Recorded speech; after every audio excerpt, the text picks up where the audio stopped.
बुढ़ापी दशा में प्रभु जब हमें सब छोड़ देगा, मित्र बनकर हमें संभालते हैं और पापों के दलदल से बाहर खींचकर अपनी संगति में अपनी पवित्रता की ओर बढ़ाते हैं पिता, उसके लिए हम आपका धन्यवाद देते हैं प्रभु जी। सचमुच में प्रभु आप हमारे मित्र हैं प्रभु जी। धन्यवाद, आपने हमें सेवक नहीं कहा, दास नहीं कहा, बल्कि मित्र कहकर हमें अपने साथ जोड़ा है पिता। अपने मन की बातों को हमारे साथ बांटा है प्रभु और हमारे मन की बातों को सुना है पिता, उसके लिए हम आपका धन्यवाद देते हैं परमेश्वर पिता। और आज विनती करते हैं प्रभु, जैसे आप हमें मित्र कहते हैं, हमें भी आपको अपना मित्र बनाकर, जैसा वचन कहता है कि एक मित्र है जो सदा तक साथ बना रहता है प्रभु, आप वो मित्र है पिता। आज आपकी मित्रता में बढ़ने में प्रभु, आपके स्वरूप और समानता में बढ़ने में हम सभी की मदद को सहायता कीजिए पिता, और आपके नाम की योग्य महिमा आपको देने में भी हम सभी की मदद कीजिए पिता। धन्यवाद के साथ लोग इस समय को आपके हाथों में सौंपते हुए सारी विनती प्रार्थना हम सभी के प्रभु और उद्धार करता प्रभु यीशु मसीह के नाम से प्रार्थना करते हैं, आमीन। आप जैसे कितने लोग खुश हैं आज, तो जाके 2-3 लोगों का अभिवादन कीजिए, उनके साथ ग्रीट कीजिए, जय मसीह की। अरे खड़े नहीं, थोड़ा सा मूव कीजिए। जीवित लोग चलते हैं, उल्टा खड़े रहते हैं। अगर आप जीवित हैं तो थोड़ा गिरिए, उठी अपनी जगह से मिलिए, लोगों के बीच में उनका स्वागत कीजिए। आपका प्रभु की तरफ से स्वागत है। आशा व्यक्त कीजिए, प्रभु के लिए चलिए।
से परमेश्वर ने हमें चुना ताकि हम जो ऊंचे हैं उन्हें नीचा कर सके। आज अपने बुलाए जाने के दिल को स्मरण कीजिए मेरे भाई बहनों। जब आप प्रभु के पास नहीं आए थे तब आपका जीवन कैसा था और आज प्रभु ने कैसे आपको संभाला है। और उसका वचन कहता है वो अंत तक हमारे विश्वास की धरोहर की रखवाली करने में विश्वास योग्य परमेश्वर है। आज अपने नहीं उसकी विश्वास योग्यता पे ध्यान कीजिए। वचन कहता है हम विश्वास योग्य ना हो तो भी वो विश्वास योग्य है क्योंकि वो अपने वचन से कभी नहीं बदलता। आपने जिस परमेश्वर का चुनाव किया है वो आपको छोड़ने वाला नहीं बल्कि हर परिस्थिति में आपको संभालने वाला परमेश्वर है। वो लहरों पे चलकर भी आपको बचाने वाला परमेश्वर है। वो आपकी समस्याओं में आपको थामने वाला परमेश्वर है। आज अपनी आशा अपना भरोसा उसकी तरफ लेकर आए।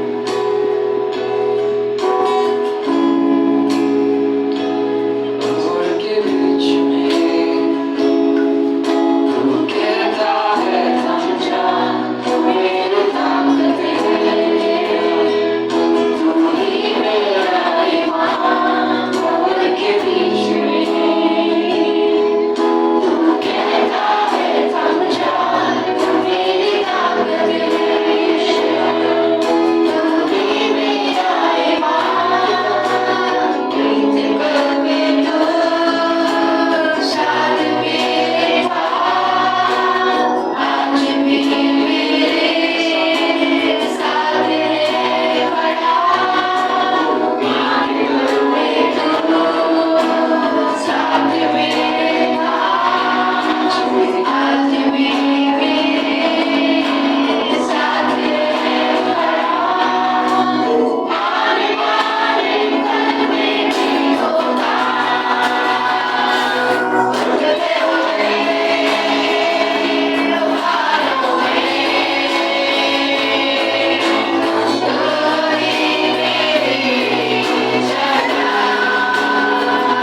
हमारे जीवनों में कार्य कीजिए पिता। धन्यवाद के साथ ये प्रार्थना प्रभु यीशु मसीह के नाम से मांगते हैं, आमीन।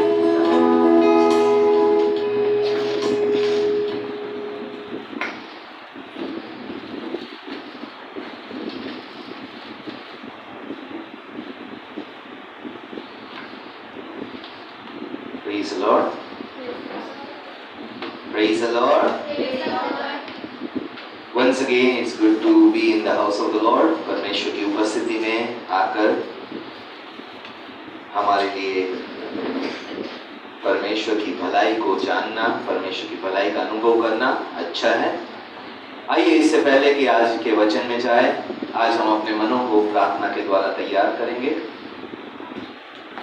हे हमारे स्वर्गीय पिता प्रभु, धन्यवाद करते हैं आज प्रभु आपकी सुंदर उपस्थिति के लिए। परमेश्वर, आपका वचन कहता है आप इज़राइल की स्तुति और आराधना में विराजमान परमेश्वर है प्रभु। और आज प्रभु आराधना में प्रभु आपने जो जीवनों को छुआ है परमेश्वर, आज प्रभु हमें आजाद किया है परमेश्वर, आज प्रभु हमें चंगाई दी है परमेश्वर, आज प्रभु छुटकारा दिया है, उन सभी बातों के लिए धन्यवाद करते हैं प्रभु। आज हम प्रार्थना करते हैं हमारे मनों को परमेश्वर एक अच्छी भूमि की तरह परमेश्वर आज तैयार कीजिए यीशु मसीह के नाम से, ताकि हम आपकी आवाज को सुनने वाले, पहचानने वाले, आपकी आवाज के पीछे चलने वाली भेड़ बनने वाले बन सके यीशु मसीह के नाम से। आज प्रार्थना करते हैं परमेश्वर, आज हमारी सहायता कीजिए, मदद कीजिए परमेश्वर, कि आज प्रभु हम आपके सामने प्रभु एक अच्छी भूमि की तरह, एक सही मन लेकर परमेश्वर, सुनने वाले कान लेकर परमेश्वर आपके पास आने वाले बन सके, और आज प्रभु आपके वचन पे ध्यान लगाने वाले बन सके। आज हर एक चिंता बोझ परमेश्वर, आज प्रभु हर एक को भारीपन हटाया जाए यीशु मसीह के नाम से, और आज प्रभु यीशु मसीह के नाम से हमें आजाद किया जाए, स्वतंत्र किया जाए, ताकि हम आपके वचन पे ध्यान लगाने वाले, वचन को सुनने वाले, वचन को समझने वाले, वचन को मनन करने वाले, वचन को याद कर कर प्रभु उस पर चलने वाले बन सके यीशु मसीह के नाम से। हम धन्यवाद करते हुए, विश्वास करते हुए आज सभी जीवनों को जो यहाँ पर है और ऑनलाइन भी जुड़े हैं परमेश्वर आपके हाथ में सौंपते हैं। आज उन जीवनों में भी प्रभु जो ऑनलाइन से जुड़े हैं, आपका सामर्थ का काम होने वाला बन सके यीशु मसीह के नाम से। आज प्रभु बंधनों से छुटकारा के लिए प्रार्थना करते हैं यीशु मसीह के नाम से, और धन्यवाद के साथ प्रभु इस समय को अपने जीवनों को आपके हाथ में सौंपते हुए विश्वास से ये सारी प्रार्थना यीशु मसीह के नाम से मांगते हैं, आमीन आमीन। आज हम कई हफ्तों से जो परमेश्वर का वचन देख रहे हैं वो परमेश्वर के राज्य के बारे में है, और हमें ये याद रखना है कि परमेश्वर के राज्य के बारे में सीखना हमारे लिए क्यों आवश्यक है, क्योंकि यीशु ने अगर मत्ती का जो हम 6 अध्याय देख रहे हैं, शुरुआत की कि किसी भी बात की चिंता ना करो, ठीक है। और आज परमेश्वर चाहता है हम बिना चिंता के जीवन जीने वाले बन सके, आमीन। बिना बोझ के, बिना दबाव के, बिना प्रेशर के आज हम जीवन जीने वाले बन सके, एक खुशहाल जीवन जीने वाले बन सके, एक आजाद जीवन जीने वाले बन सके, एक बिना डर का जीवन जीने वाले बन सके। इसलिए हम राज्य और धार्मिकता के बारे में समझना जरूरी है, क्योंकि सिर्फ राज्य और धार्मिकता की खोज ही हमें चिंताओं से, बोझों से, डरों से, बीमारियों से, दबावों से स्वतंत्र कर सकती है। आज इसलिए हम राज्य के बारे में सीख रहे हैं। आज हमें राज्य के बारे में समझना, सीखना, और कैसे राज्य में जीवन रहना है वो सीखना जरूरी है, ताकि हम संसार की तरह डरों में नहीं, संसार की तरह दबाव में नहीं, संसार की तरह चिंताओं में नहीं, संसार की तरह भागदौड़ में नहीं, लेकिन परमेश्वर में एक आजाद जीवन जीने वाले बन सके, एक बहुतायत का जीवन जीने वाले बन सके। परमेश्वर का वचन जैसे मत्ती 6:33 में हम देख रहे थे, पहले उसके राज्य और धार्मिकता की खोज करो, ये सारी वस्तुएं तुम्हें दे दी जाएगी। संसार इन चीजों के पीछे भाग रहा है, परमेश्वर कहता है अगर राज्य और धार्मिकता की खोज करेंगे तो ये सारी वस्तुएं दे दी जाएगी, ये सारी वस्तुएं आप तक आएगी, मुझ तक आएगी, ना कि हम उनके पीछे भागने वाले बनेंगे। इसलिए ये शिक्षा समझना और जीवन में उतारना जरूरी है। पिछली बार जो हम देख चुके थे, यीशु ने कहा यूहन्ना 8:29 में कि मेरा भेजने वाला मेरे साथ है और उसने मुझे अकेला नहीं छोड़ा, क्योंकि मैं सदैव वही काम करता हूं जिससे वो प्रसन्न रहता है। और हमने देखा था कि हमें वही काम करना है जिससे परमेश्वर खुश रहता है। आज बहुत से विश्वासी मनुष्य को खुश करने वाले काम कर रहे हैं।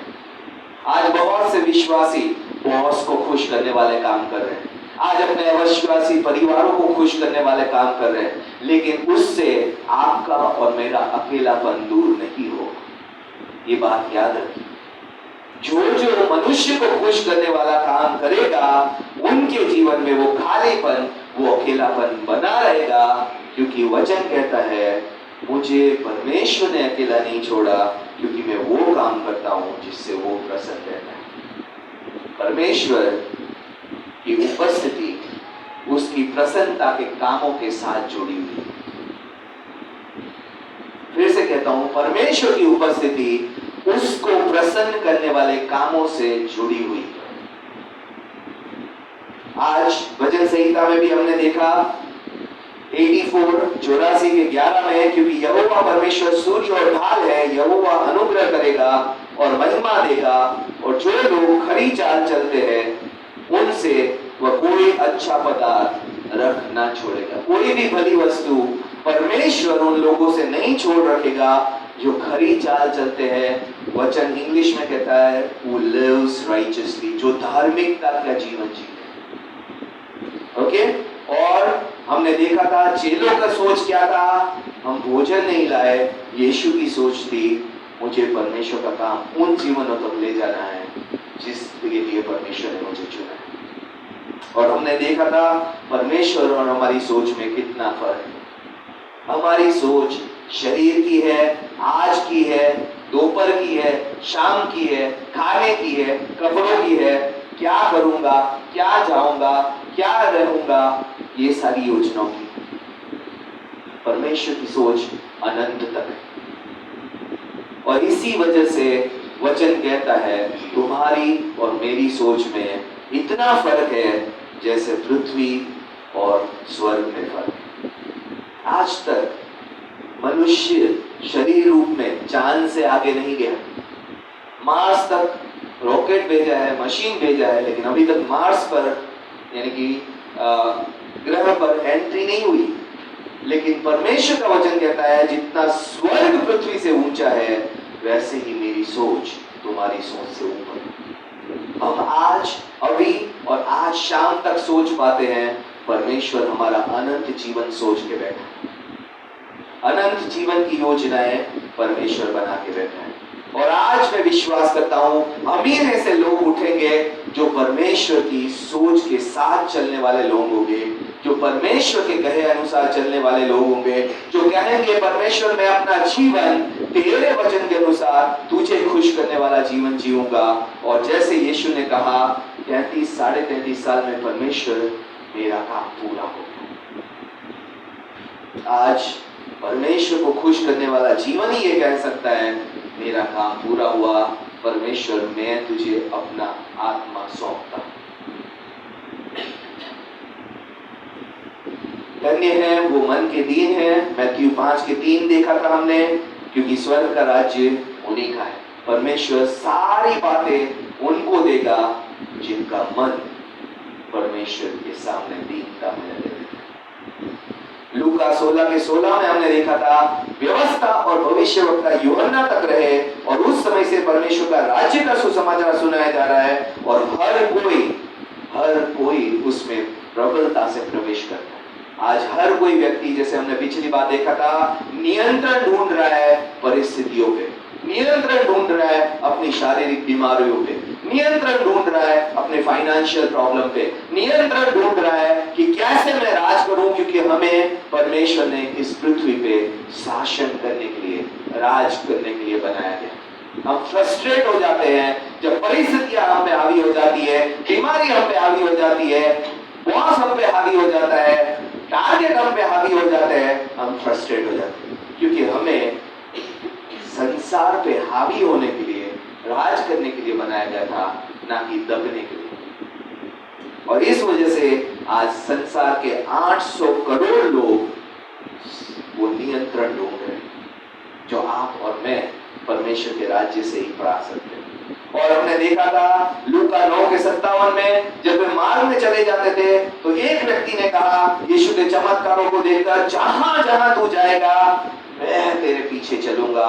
आज बहुत सारे लोग हैं जो चमत्कार देखकर, यीशु के प्रार्थनाओं का उत्तर देखकर यीशु के पीछे हो लेते हैं। ये बाबा है, ये गुरु है, ये वो ताकतवर व्यक्ति है जो मुझे सब कुछ दिलाएगा जो मैं चाहता हूं।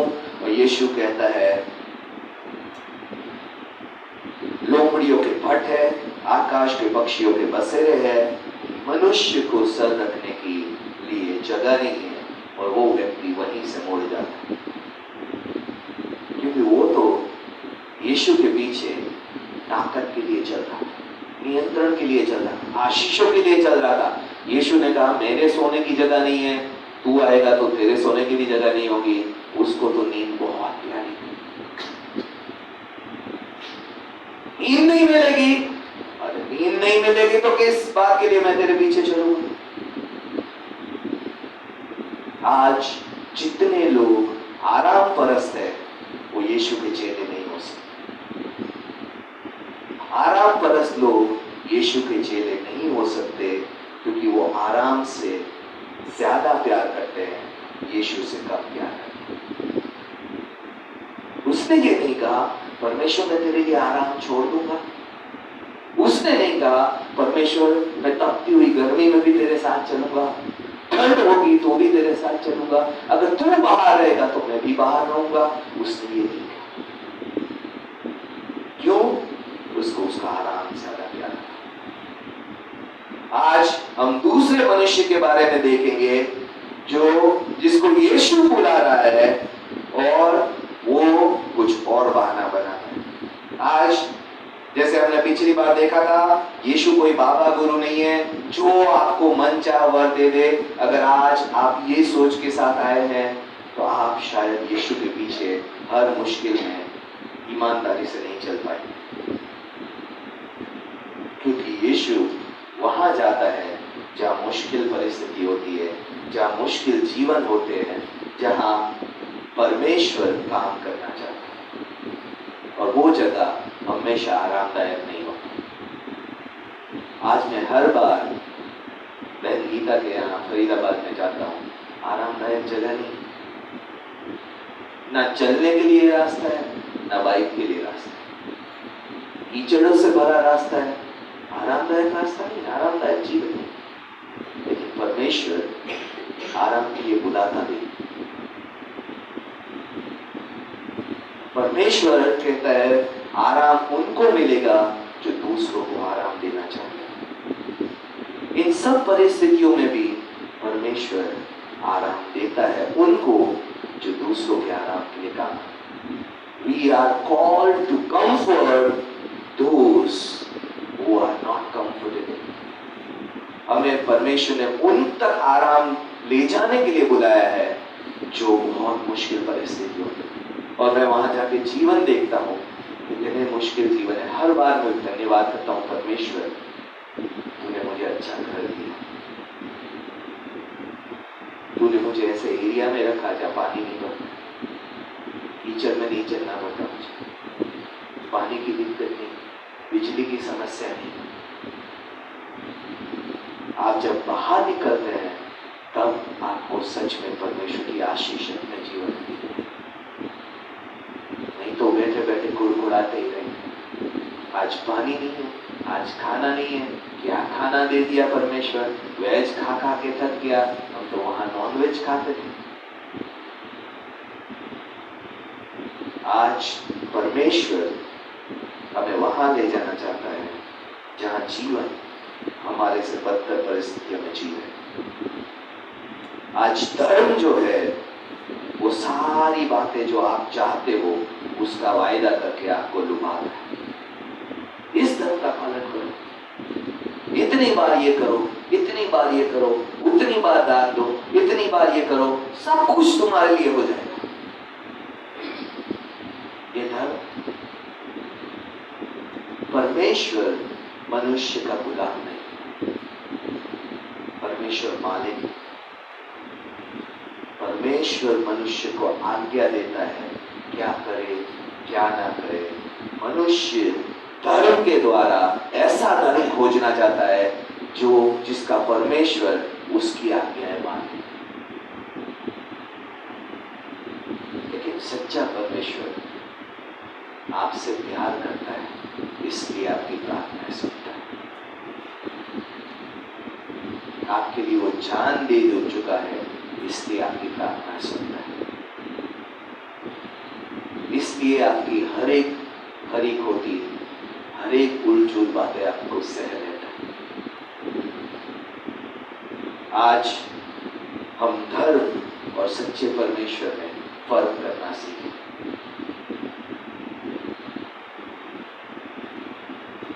आज हमें परमेश्वर वहां भेजता है जहां हम नहीं जाना चाहते। पतरस को कहा परमेश्वर ने कि जब तू जवान था तो अपने आप तैयार होता था, जहां मन चाहे वहां जाता था। एक समय आएगा जब तू बूढ़ा होगा, लोग तुझे वो कपड़े पहनाएंगे जो तुझे कंफर्टेबल नहीं होंगे, लोग तुझे वहां ले जाएंगे जहां तू कंफर्टेबल नहीं होगा। और यही मैच्योरिटी की बढ़ोतरी का चिन्ह है। आप आज भी वो पहनते हैं जो आपको खुशी देता है। आज आप वहां जाते हैं जहां आपका मन करता है, आपको अच्छा लगता है, वो करते हैं सेवकाई जो मुझे पसंद है, जिसमें मैं अच्छा दिखूं। तो अभी तक आपकी बढ़ोतरी नहीं।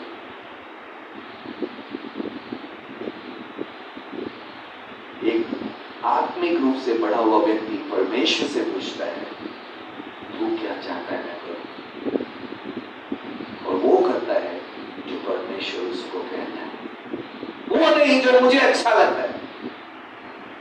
मुझे एसी में आराधना करना बहुत अच्छा लगता है।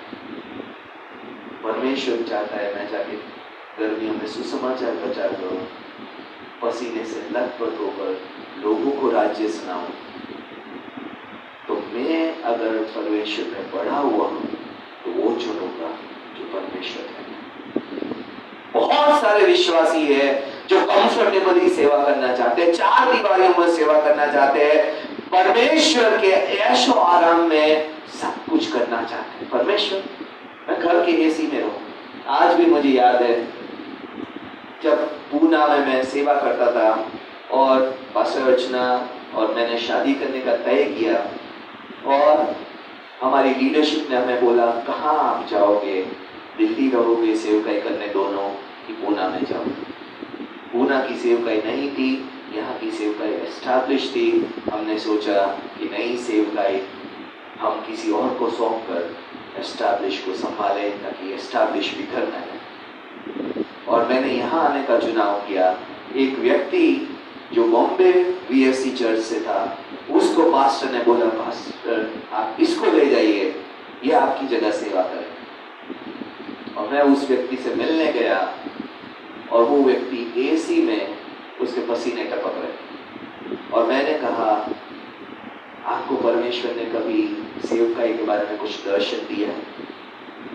तो बोले हाँ पास्टर, मुझे तो एसी में रहना और कीबोर्ड बजाना और आराधना करने का ही दर्शन। मैंने बोला हाँ फिर पूना के लिए सेवकाई नहीं कर पाऊंगा,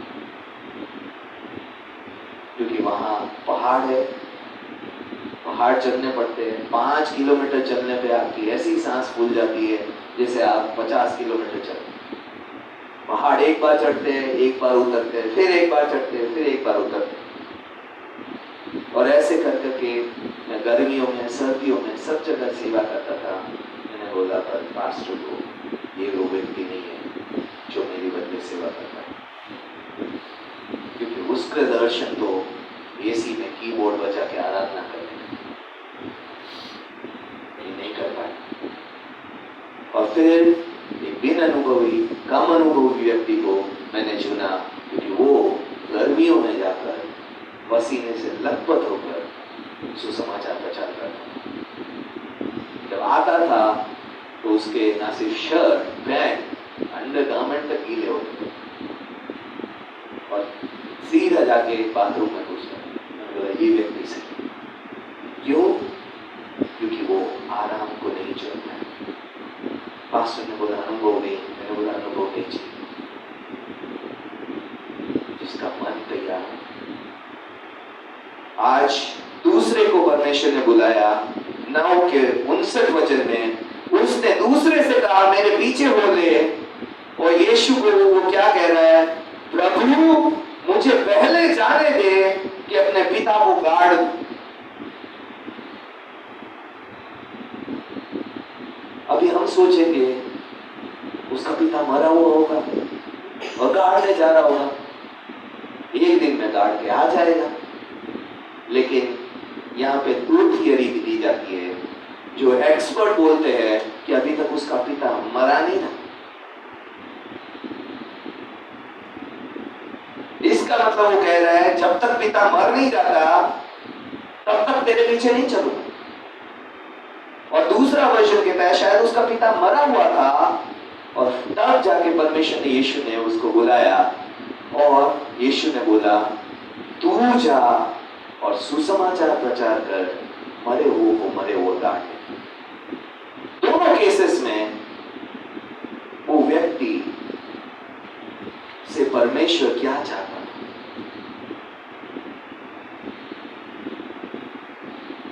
आप में से कितनों के माता पिता इस जीवन में नहीं? हाथ उठा दीजिए। कितने उनको गाड़ने या जलाने के लिए नहीं पहुंच पाए?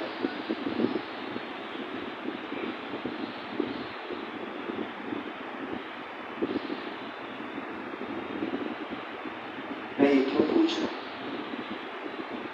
क्योंकि बिना आपके पहुंचे भी वो व्यक्ति गाड़ा या जलाया जाए, कोई रोकेगा नहीं। इनफैक्ट कोई इंतजार भी नहीं करता है आजकल। तो वो आते रहेंगे, हम इसको गाड़ देते हैं। उनको जल्दी होती है जो उनके आसपास होते हैं कि इनको गाड़ दे या तो जला दे और खत्म करे ताकि हम फ्री हो जाए। आज गाड़ना इतनी बड़ी बात नहीं होती है।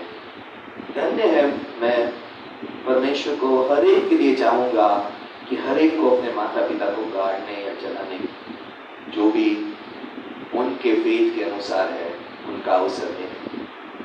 मैं ये नहीं चाहूंगा कि आपको ना मिले। लेकिन यीशु जो यहाँ कह रहा था, प्राथमिकता गाड़ने और जलाने के टाइम भी परमेश्वर का सुसमाचार होनी चाहिए। आज कई लोग गाड़ने और जलाने जाते हैं, रीति रिवाज में इतने उलझ जाते हैं कि ये भूल जाते हैं कि मृत्यु सबसे अच्छा अवसर है परमेश्वर के राज्य को प्रचार करने का। वचन कहता है दुख भरे घर में जाना अच्छा है, बिना बगैर भी सुख भी घर में जाए या खुशियों को मनाने वाले घर में जाए। मृत्यु वो सच्चाई है जिसको हर एक मनुष्य अवॉइड करना चाहता है, उससे मुंह फेरना चाहता है, और हर बार मृत्यु सच्चाई के सामने खड़ी हो जाती है और मनुष्य स्टंट रह जाता है। ये व्यक्ति तो अच्छा खासा था, बहुत हेल्दी था, अच्छा कोई प्रॉब्लम नहीं थी, ये समस्या नहीं थी, वो समस्या नहीं थी, कि मर कैसे गया? आप अगर जानते हो मृत्यु पे सबसे बड़ी टॉपिक होता है कैसे ये मरा। सारे आके यही सवाल पहले तो पूछेंगे, क्या हो गया, कैसे हो गया? अच्छे खासे थे, हमने ये दिन देखा था, वो दिन देखा था, यहाँ देखा था, वहां देखा था।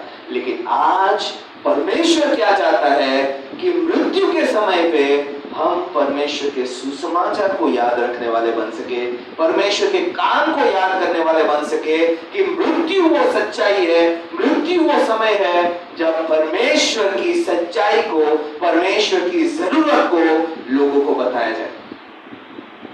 और उस समय पे हर एक ओपन होता है। क्यों? क्योंकि वो सच्चाई से भाग नहीं सकता।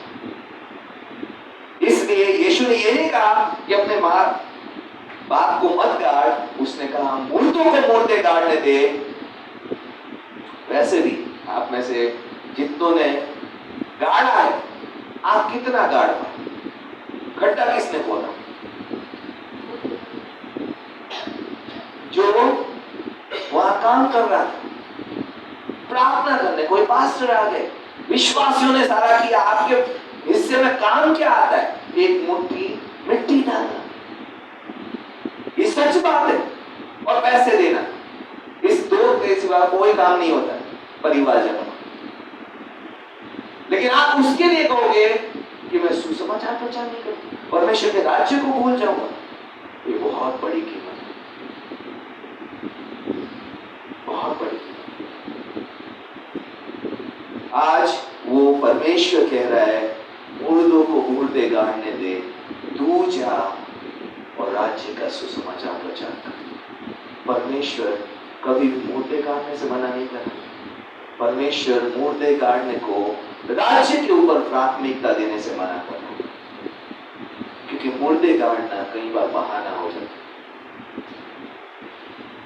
हम जाते हैं कि हम सिर्फ गाड़ने जा रहे हैं, लेकिन हर उल्टी सीधी चीज में इन्वॉल्व हो जाते हैं।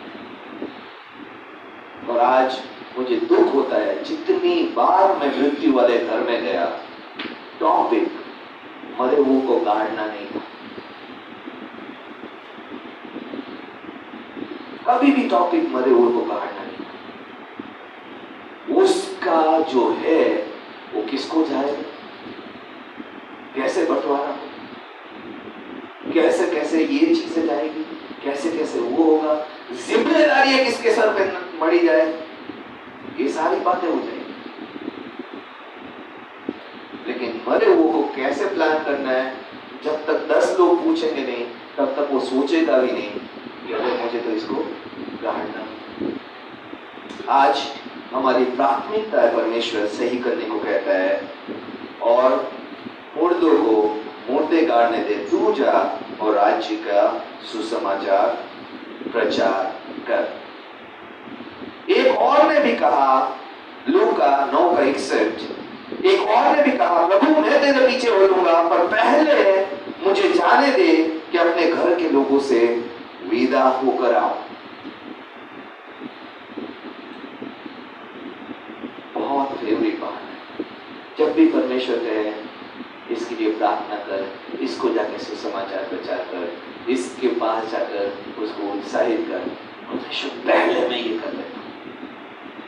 बस ये काम हाथ में है, वो खत्म करके चला जाओ। और वो काम खत्म नहीं होता है, टाइम खत्म हो जाता है, दिन खत्म हो जाता है, एनर्जी खत्म हो जाती है, और फिर हम परमेश्वर को वो नहीं देते जो परमेश्वर मांगता है। उसने कहा पीछे बोलूंगा, पर पहले मुझे जाने दे कि अपने घर के लोगों से विदा हुआ हूं। यीशु ने उससे कहा, जो कोई अपना हाथ हल पर रख के पीछे देखता है, वो परमेश्वर के राज्य के योग्य नहीं है। आज कई बहाने मैंने सुने, शादी हो जाए उसके बाद परमेश्वर की सेवा करने से संपूर्ण लाइफ में शादी हो जाती है। हम इंतजार करते हैं अभी विश्वासी जीवन देगा, बच्चा हो जाए फिर परमेश्वर को, बच्चा हो, बच्चा पढ़ ले, बच्चा ये कर ले, बच्चा वो कर ले, फिर परमेश्वर को दे दो, बच्चा भी पढ़ ले, बच्चे की शादी हो जाए, बच्चा ये हो जाए, बच्चा सेटल हो जाए, फिर हम परमेश्वर को। और ऐसा करते करते मृत्यु सामने आती है और हम कहते हैं परमेश्वर को तो हम कुछ दे नहीं। आज अगर आपके पास बहाना है कि परमेश्वर को मैं नहीं दूंगा, इस टाइम पे दूंगा, ये होने के बाद दूंगा, ये करने के बाद दूंगा, 10वीं पास कर लूं, 12वीं पास कर लूं, ये कर लूं, कॉलेज हो जाए, जॉब हो जाए, ये हो जाए, तो आप कभी भी परमेश्वर को वो नहीं दे पाएंगे जो परमेश्वर चाहता है, कभी भी।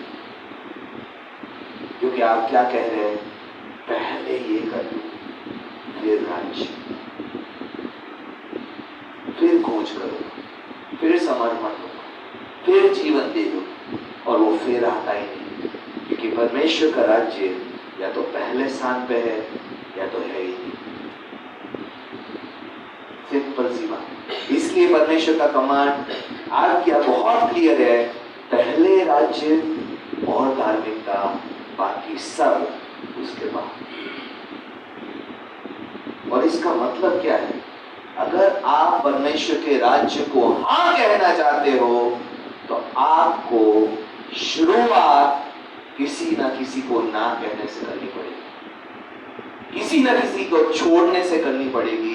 बिना छोड़े आप अपने रूटीन में होते हुए, नौकरी करते हुए, ये करते हुए, वो करते हुए, अपने परिवार संभालते हुए परमेश्वर के राज्य को वो नहीं दे पाओगे जो परमेश्वर का राज्य डिमांड करता है। क्योंकि परमेश्वर का राज्य क्या डिमांड करता है? 100%, 100% आपका ध्यान परमेश्वर के राज्य में पहले, बाकी सब परमेश्वर कहता है वो सेट कर दे। अभी हमारे यहाँ दो प्रॉब्लम, एक हमें परमेश्वर पे भरोसा नहीं, लैक ऑफ फेथ। क्यों मैं लैक ऑफ फेथ है?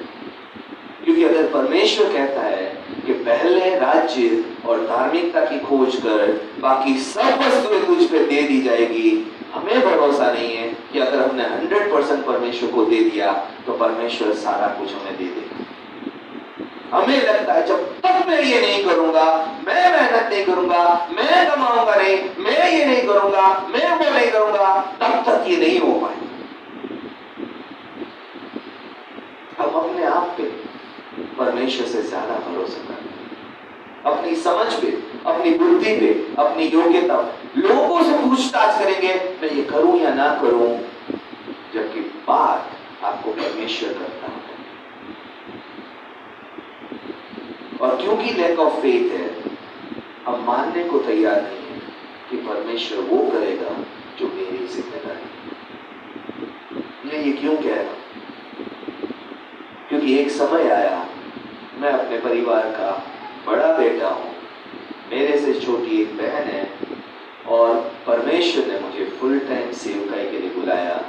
मैंने परमेश्वर को कहा, परमेश्वर मेरे पेरेंट्स के प्रति, मेरे परिवार के प्रति जिम्मेदारियों को क्या हो? परमेश्वर ने एक बात कही, अगर तू मेरी सेवा करेगा तो मैं उनको जो तू कर सकता है उससे बेहतर दूंगा।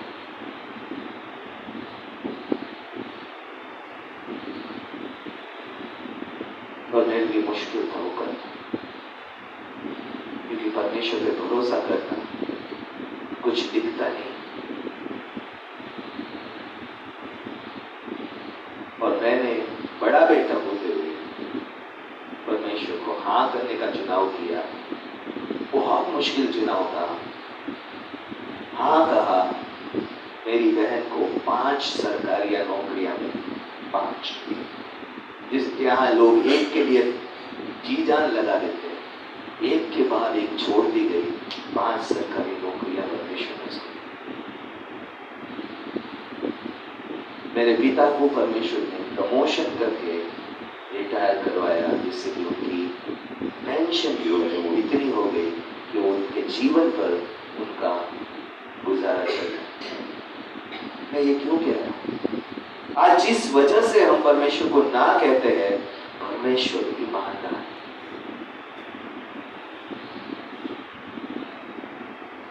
मेरे पापा को एक भी नौकरी मेरी बहन को मिलने का, सरकारी नौकरी का भरोसा नहीं, मेरे भी उनको भरोसा नहीं।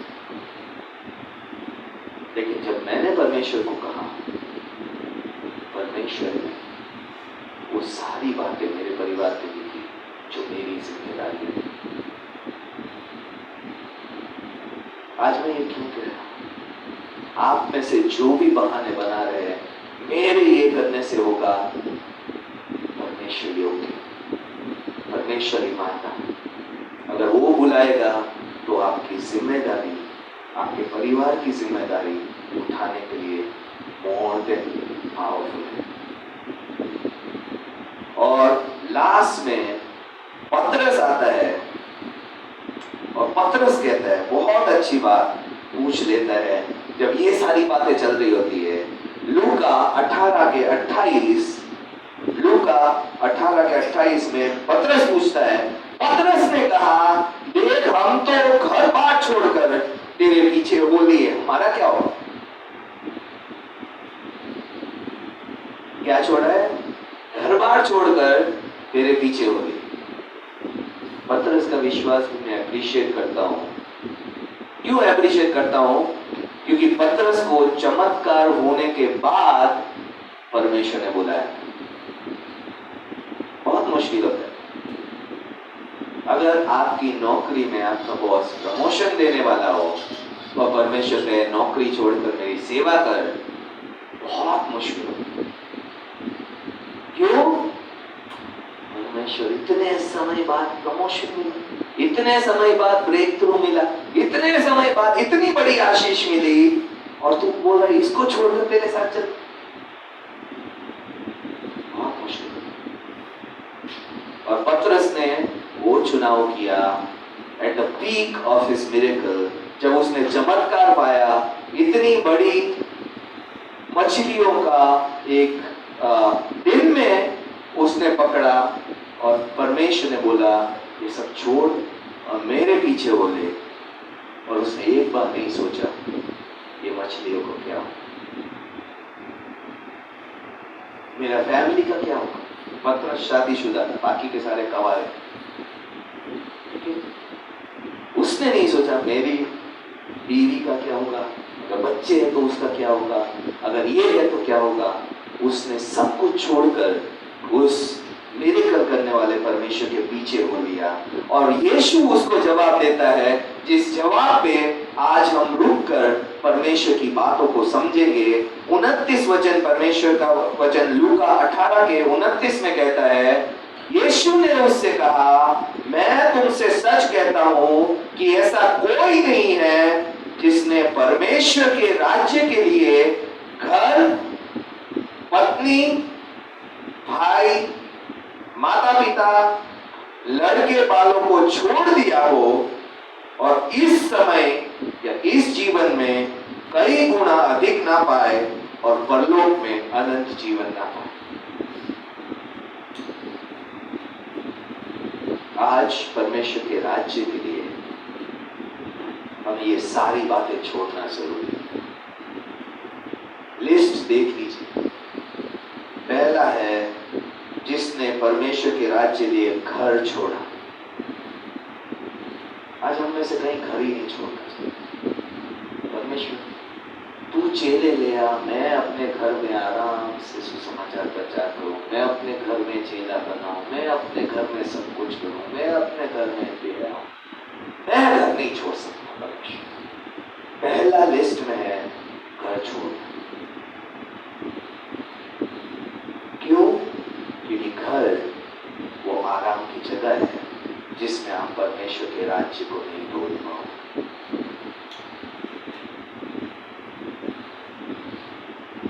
दूसरा, पत्नी को छोड़ना या पति को छोड़ना, यानी कि जिम्मेदारी।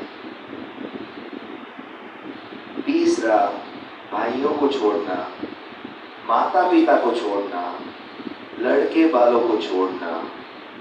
परमेश्वर कहता है अगर ये तुम छोड़ दोगे तो वचन कहता है इस समय यानी कि इस जीवन में कई गुना अधिक पाओगे और परलोक में अनंत जीवन पाओगे।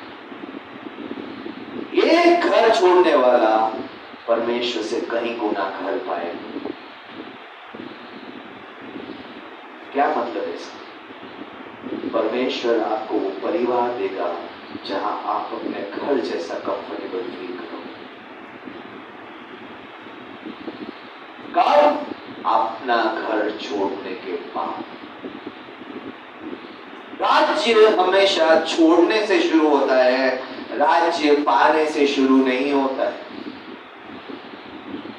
क्योंकि परमेश्वर यीशु ने स्वर्ग छोड़ने से अपना काम शुरू किया। आज आप और मैं जितने भी विश्वासी यहाँ पे हैं, जितने भी ऑनलाइन हैं, अगर घर नहीं छोड़ना चाहते, आप परमेश्वर के राज्य में शायद प्रवेश नहीं कर पाओगे। क्योंकि परमेश्वर के बुलाहट की शुरुआत होती है, जाओ और जाकर सारी जातियों को सुसमाचार प्रचार करो। कभी नहीं बोला घर में रहकर प्रार्थना करो, चेले तुम्हें दिए जाए। आज विश्वासियों को चेले इसीलिए नहीं मिलते क्योंकि वो घर से बाहर निकलने को राजी। घर में चेले ढूंढ रहे, घर में परमेश्वर के राज्य को ढूंढ रहे। सब कुछ आराम के स्थानों में चाहिए, और इसलिए परमेश्वर का वचन कहता है जितनों ने घर छोड़ा, पत्नी छोड़ी, भाई छोड़े, माता पिता छोड़े, लड़के बालों को छोड़ दिया, वो इस जीवन में कई गुना अधिक पाएगा और परलोक में अनंत जीवन पाएगा। आज कई गुना तो सबको चाहिए, लेकिन छोड़ना किसी को नहीं। आज भी मुझे याद है कई टाइम पहले एक कार्टून के रूप में आया था, यीशु हाथ के पीछे एक बड़ा सा टेडी बेयर लेके खड़ा होता है और बच्चे के हाथ में एक छोटा सा टेडी बेयर, और यीशु बोलता है तू मुझे ये दे दे, मैं तुझे बेहतर दूंगा। बच्चा बोल रहा है बहुत फेवरेट टॉय है, नहीं दे सकते। क्यों यीशु उससे पहले मांगता है? क्योंकि जो टेडी बेयर का साइज उसके हाथ में था, उसको पकड़ने के लिए उसके 2 हाथ भी कम पड़ने वाले। आज हमसे छूटा नहीं जाता और परमेश्वर उतना देने को राजी है कि जो हम 2 हाथों से भी समेट नहीं पाए। जब तक छोड़ेंगे नहीं, तब तक हम परमेश्वर के राज्य में आशीष नहीं पाएंगे। इसलिए परमेश्वर का वचन कहता है पहले राज्य और धार्मिकता की खोज करो। हमें कई वस्तुएं छोड़नी पड़ेगी, छोड़ने से शुरुआत होगी, पाने से नहीं। अब्राहम की बुलाहट देख लो। अब्राहम को जब परमेश्वर ने बुलाया, पहले क्या कहा? मैं तुझे वायदे का देश दूंगा। पहले कहा तू अपने माता पिता, अपने देश, अपने कुटुंब, अपने जान पहचान का दायरा सब कुछ छोड़ के मेरे पीछे हो ले, मैं तुझे वो देश दूंगा जो वायदे का। मैं तुझे आशीष दूंगा, मैं तेरे द्वारा सारे जगत के कुलों को, जातियों को आशीष दूंगा, मैं तुझे आशीष का मूल कारण बनाऊंगा। लेकिन शुरुआत आशीषों से नहीं हो, शुरुआत राज्य में छोड़ने से। क्या आज जैसा वचन कहता है परमेश्वर के राज्य के लिए घर, पत्नी, भाई, माता पिता, लड़के वाले छोड़ने को तैयार? कईयों को 6 दिन काम करके 7वें दिन की इनकम छोड़ने को बोल रहे हैं। परमेश्वर 7वें दिन की कमाई तो बहुत बड़ी है, तू जानता है? परमेश्वर के राज्य में शुरुआत छोड़ने से होती। मैं आज आपको एक स्टोरी सुनाता हूं। आपको पता है बंदर कैसे पकड़े जाते हैं? बंदर कैसे पकड़ते हैं? बहुत आसान है। बंदर को पकड़ने के लिए बहुत मुश्किल नहीं। बंदर पकड़ने वाले एक बड़ा सा पिंजरा लाके रख देते हैं, अंदर मूंगफलियां जो कवर वाली होती है वो भर भर के डाल देते हैं। बंदर आता है, उस पिंजरे के अंदर हाथ डालता है, मूंगफलियों से हाथ भर लेता है और उसका हाथ बाहर नहीं आता क्योंकि मुट्ठी बंद है। अगर वो मुट्ठी बंद रखेगा उसका हाथ कभी नहीं आएगा बाहर। और ऐसे ही बंदर पकड़ा है। और बंदर इतना बेवकूफ होता है कि वो मुट्ठी छोड़ने के लिए राजी नहीं होता है। अपना जीवन, अपनी आजादी, सब कुछ गवा देता है 4 मूंगफलियों में। कितना आएगा बंदर के हाथ में मूंगफली? 3 से 4। उस मूंगफली के लिए वो अपनी आजादी, अपना जीवन, अपनी स्वतंत्रता, सब कुछ खो देते। आज विश्वासी भी वो बंदर की तरह है जो शैतान के बिछाए हुए जाल में से वो पकड़ना चाहते हैं जो परमेश्वर मना, वो छोड़ना ही नहीं चाहते। घर परमेश्वर, मैं घर नहीं छोड़ सकता, मेरी जिम्मेदारी है कितनी बड़ी है तुझे पता है, मेरे बगैर तो मेरा घर ये हो जाए, कुछ नहीं होगा आपके घर। बहुतों ने घर छोड़े, आप ही छोड़ेंगे, कुछ नहीं होगा। परमेश्वर आपको और घर देंगे, ना सिर्फ अपना बल्कि दूसरों को। मेरा पति तो मेरे बगैर रह ही नहीं पाएगा, आपको पति भी रहते, जितने की पत्नियां मर गई सारे जीवित, खुश है शायद, रोज खींच खींच कर खुश हो जाएगा शायद। बच्चे, परमेश्वर बच्चों का क्या होगा? अजय के माँ बाप नहीं होते, वो भी बच्चे पढ़ते हैं।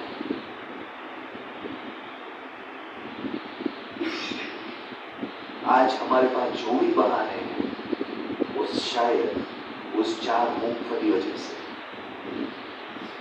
जिसके पीछे हम वो सब कुछ खोने को तैयार हैं जो परमेश्वर के राज्य में हमें कई गुना वापस मिलता।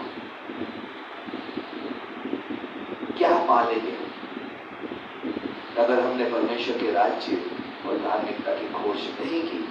क्या पालेंगे? बच्चे बड़े होके बोलेंगे आपने हमारे लिए क्या किया? आपका सारा किया धरा पानी दे रहे। पति उठ के बोलेगा तेरे जैसी पत्नी को मर जाए तो अच्छा है, आपका सारे मेहनत पानी में चली जाए। घर कभी आपका साफ नहीं है, जितना साफ करोगे दूसरे दिन उतना ही गंदा है। क्या पालेंगे आज परमेश्वर के राज्य को छोड़? तो क्या वो वर्थ है आपके जीवन को दे देने के लिए? क्या किया? घर की सफाई, क्या किया? 2-4 बच्चे पाल लिए जो रोज गाली देंगे, जो रोज आपको नीचा करेंगे। क्या किया? पति को खुश कर दिया जो हर रोज एक चीज नहीं होगी फिर से वैसे ही हो जाए। क्या पालेंगे? क्या परमेश्वर का राज्य को खोकर कुछ भी प्राप्त करेंगे वो वर्थ इट है? और आपके जीवन के सामने उसका मूल्य वो सोचिए। Is it worth wasting your life? आज पढ़ाई लिखाई करके आपको एक पेपर मिलेगा, वो पेपर मार्केट में 1000-2000 में वैसे ही बिकते हैं।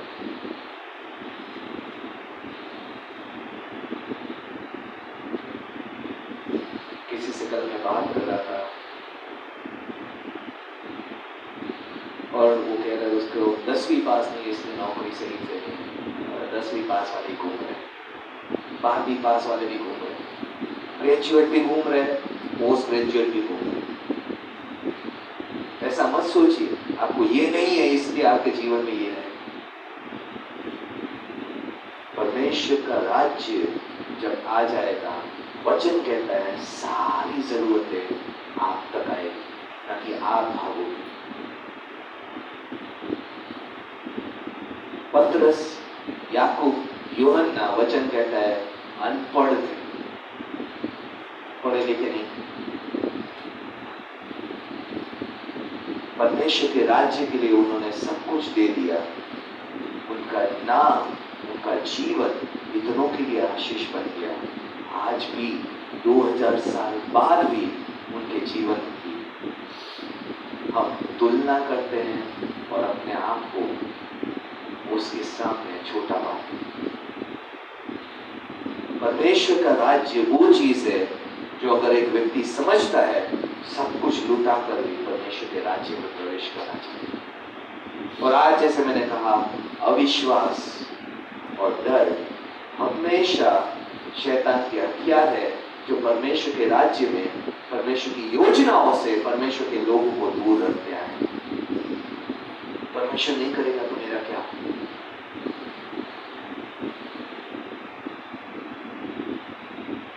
आज हम, जैसे पतरस ने कहा, परमेश्वर हम सब कुछ छोड़कर तेरे पीछे हो लिए।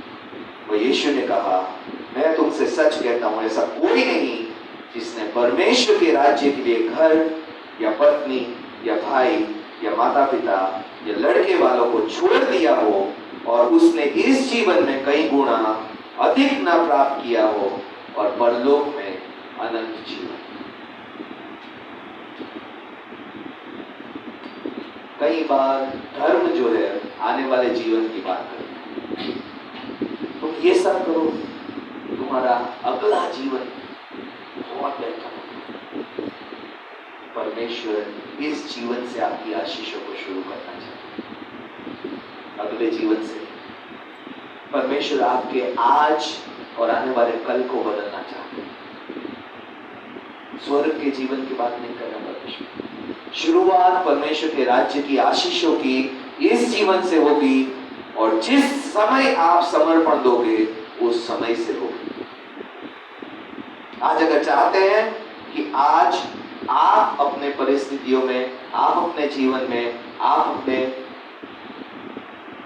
लाइफ में बदलाव चाहते हैं, तो ढूंढना शुरू कर दीजिए परमेश्वर के राज्य को, परमेश्वर की धार्मिकता को, तभी बदलाव आएगा। आप चाहते हैं चीजों के पीछे भागना व्यर्थता है, मूर्खता है। सोलोमन ने सब कुछ प्राप्त करके भी कहा था, सब कुछ व्यर्थ। आज चीजों से हमें संतुष्टि नहीं मिलेगी, एक नौकरी से संतुष्टि नहीं मिलेगी, एक बंगला से, एक कार से, एक पत्नी से, एक बच्चे से, एक आशीष के स्थान से कोई संतुष्ट नहीं हो। आप भी नहीं हो। मनुष्य जीवन की संतुष्टि परमेश्वर के राज्य और धार्मिकता की खोज में।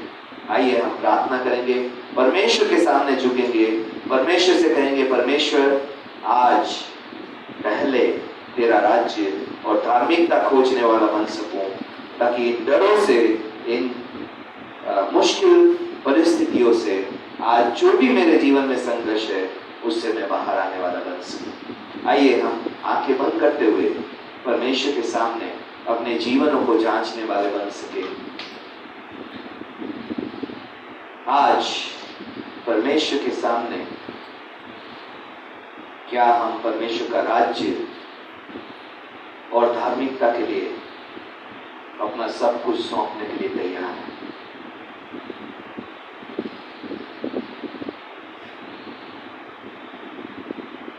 आज एक व्यक्ति को परमेश्वर ने कहा, तू मेरे पीछे हो ले, और उसने कहा, पहले मैं अपने पिता को गाड़ के आऊंगा। दूसरे ने कहा, मैं पहले अपने परिवार को अलविदा करके आऊंगा।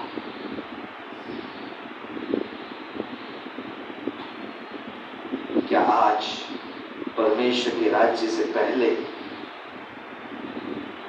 हम किसी को प्राथमिकता दे रहे हैं अपने जीवन में? परमेश्वर का वचन कहता है, जो कोई हल पर हाथ रखकर पीछे देखता है वो परमेश्वर के राज्य में योग्य नहीं।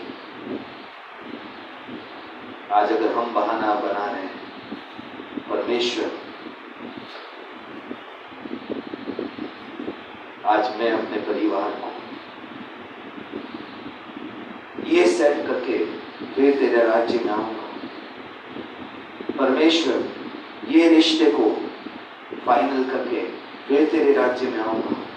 शादी के बाद आऊंगा, बच्चे बड़े हो जाएंगे आऊंगा, बच्चों की शादियां हो जाएंगी तब आऊंगा।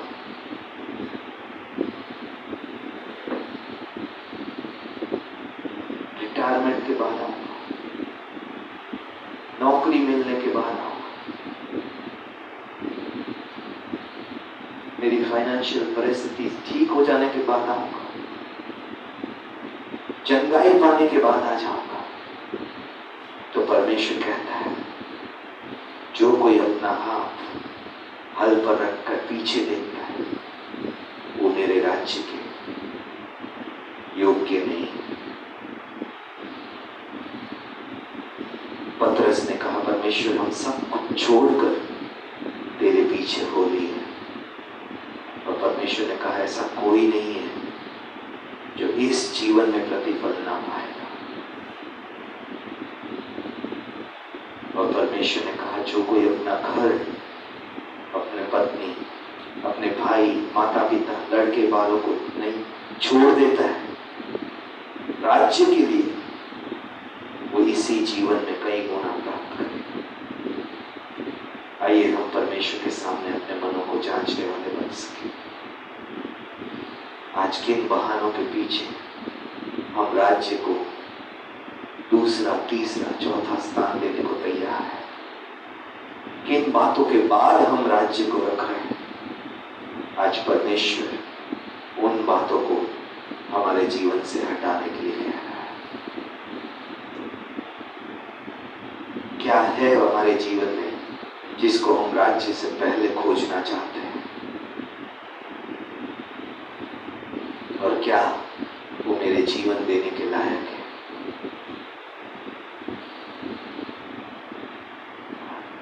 Thank you, Jesus. Thank you, Father God. Thank you, Jesus. Thank you, Father God. Thank you, Jesus. Thank you, Lord. Today I believe God is showing us. आज परमेश्वर सबके इस बात को प्रकट कर रहा है। What we have given more priority than Jesus. किन बातों को हमने यीशु से ज्यादा अपने जीवन में प्राथमिकता दी है? We want to do it before coming to Christ. यीशु के पास आने से पहले हम बहुत सी बातों को कर देना चाहते हैं। Before doing God's will, we want to achieve this and that. हम परमेश्वर की इच्छा से ज्यादा बहुत सी और बातों को अपने जीवन में प्राथमिकता देना चाहते हैं। And I believe God is showing us आज परमेश्वर जो आत्मा है हम सबको बता रहा है what we love more than क्या God. हम परमेश्वर से ज्यादा प्यार करते हैं अपने जीवन What में। excuses we are giving not to follow kingdom for Prabhu us. यीशु मसीह के वचन का पालन ना करने के पीछे हम कौन-कौन से बहानों को बनाते हैं। Today my call, or God's call, is for those आज परमेश्वर की बुलाहट या मेरा आज आवेदन आपसे, who want to give up like Peter. कौन आज पतरस की तरह यीशु के लिए सब कुछ छोड़ देना चाहता है? God is calling for those who want to give up everything to follow Him. आज परमेश्वर उन लोगों की तरफ देख रहा है जो उसके राज्य के लिए अपने जीवन की हर बात को छोड़कर उसके पीछे चलना चाहते हैं। Whatever God is showing you, जो भी आज मुझे और आपको परमेश्वर दिखा रहा है, I have not spoken to you about that. मैंने कभी आपसे इस क्षेत्र में बात नहीं की। Maybe I don't know, शायद मैं जानता भी ना हूँ, but God knows. लेकिन परमेश्वर जानता है And He is showing you the things और वो भी उस पे और आप पे वो बातें प्रकट करता है which He wants you to give up before seeking kingdom of God. इससे पहले कि आप और मैं राज्य के लिए भूखे और प्यासे होकर उसकी खोज करें। कौन सी बातें परमेश्वर कह रहा है आप और मैं अपने जीवन में छोड़ने का चुनाव करें। If you are willing to give up, अगर आप छोड़ने को तैयार हैं God's promises you will receive many times. तो परमेश्वर का ही वायदा है कि इससे बढ़कर वो आपको इस जीवन में और आने वाले समय में देगा। Many times more. उससे कहीं गुना ज्यादा परमेश्वर आपको देगा। Whatever you are willing to give up. आज जो भी छोड़ने को तैयार है उससे बढ़कर परमेश्वर आपको कई गुना ज्यादा आपको देगा। God called Abraham to give up his Isaac. परमेश्वर ने अब्राहम को बुलाया कि इसहाक को वो दे दे। Abraham was willing. अब्राहम तैयार था इसहाक को देने के लिए। God blessed Isaac. परमेश्वर ने इसहाक को आशीष दिया। Blessed his generations. इसहाक की जातियों को, वंश को आशीष दी परमेश्वर। Because Abraham was willing to क्योंकि give up. अब्राहम इसहाक को बलि तक करने को, मारने तक के लिए तैयार था। Today God is showing us our Isaacs. आज परमेश्वर हमारे आइसक या इसहाक भी हमें दिखाता है जो वो हमसे मांग रहा है। If you are willing अगर आप तैयार हैं to sacrifice, बलिदान करने के लिए, then only stand up at this time. तब आप अपने स्थान पे खड़े हो, अगर नहीं तो मत खड़े हो।